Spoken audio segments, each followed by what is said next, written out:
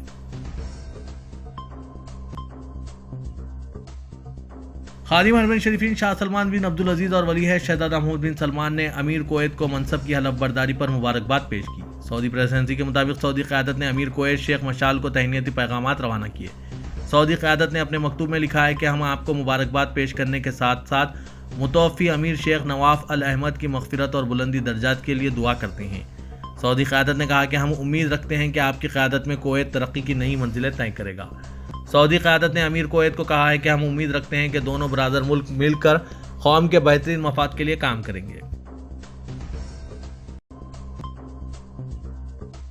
غزہ کی پٹی پر اسرائیل کے حملوں کے حوالے سے صدر ترکی رجب طیب اردوغان کا کہنا ہے کہ تاریخ میں اس مکر و منظر اس کا موقع پیدا کرنے والوں، اس پر آنکھیں بند رکھنے والوں کو مستحق شکل میں سزا دے گی۔ دارالحکومت انقرہ کے صدارتی کمپلیکس میں منعقدہ صدارتی ثقافت و فنون عظیم ایوارڈز کی تقریب سے خطاب کرتے ہوئے اردوغان نے غزہ میں اسرائیل کے حملوں کا ذکر کیا۔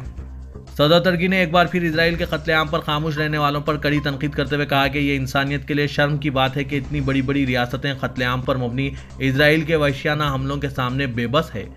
فلسطین پر اسرائیل کے حملے تاریخ اس گنہونے منظر کا فیصلہ کرے گی۔ جنہوں نے اس کا ماحول بنایا اور جنہوں نے اسے جائز قرار دینے کی کوشش کی، سب کا عدالت میں محاسبہ ہوگا۔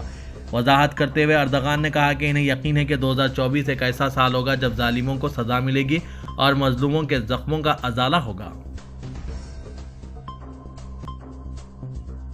پاکستان تحریک انصاف کے چیئرمین بیرسٹر گوہر علی خان نے کہا ہے کہ عمران خان اگلے عام انتخابات میں قومی اسمبلی کے 3 حلقوں سے حصہ لیں گے۔ آج 4 شنبے کو راولپنڈی کے اڈیالہ جیل میں عمران خان سے ملاقات کے بعد میڈیا سے بات کرتے ہوئے بیرسٹر گوہر نے بتایا کہ تحریک انصاف کے سابق چیئرمین لاہور، میانوالی اور اسلام آباد سے الیکشن لڑیں گے۔ ان کا کہنا تھا کہ عمران خان سے ملاقات اور امیدواروں کے بارے میں حتمی فیصلہ کرنے میں مشکلات درپیش ہے۔ اس پر الیکشن کمیشن کو نوٹس لینا چاہیے۔ ٹکٹوں کے حوالے سے PTI کے بانی سے مشاورت جاری ہے، اس میں مزید وقت لگ سکتا ہے۔ بیرسٹر گوہر نے کہا کہ PTI کو ورکرز کنونشن نہیں کرنے دیا جائے، وہ میدان میں ہمارے امیدوار اترنے ہی نہیں دے رہے ہیں۔ تحریک انصاف کے چیئرمین نے کہا ہے کہ 4 تو کیا 14 جماعتوں کے خلاف الیکشن لڑیں گے۔ انہوں نے مسلم لیگ نواز کے قائد نواز شریف پر تنقید کرتے ہوئے کہا کہ وہ ہمیشہ امپائر کو ساتھ ملا کر الیکشن لڑتے ہیں۔ بیرسٹر گوہر کا کہنا تھا کہ چاہتے ہیں کہ الیکشن 8 فروری کو ہوں، آپ کنونشن نہیں کرنے دے رہے ہیں، کاغذات نامزدگی تک لینے نہیں دے رہے ہیں۔ ہمارا کوئی ایسا مطالبہ نہیں کہ چیف الیکشن کمشنر استعفیٰ دے، ہم ایسے کسی مطالبے کی حمایت نہیں کر رہے ہیں۔ اس کے پیچھے کچھ اور مقصد ہو سکتا ہے۔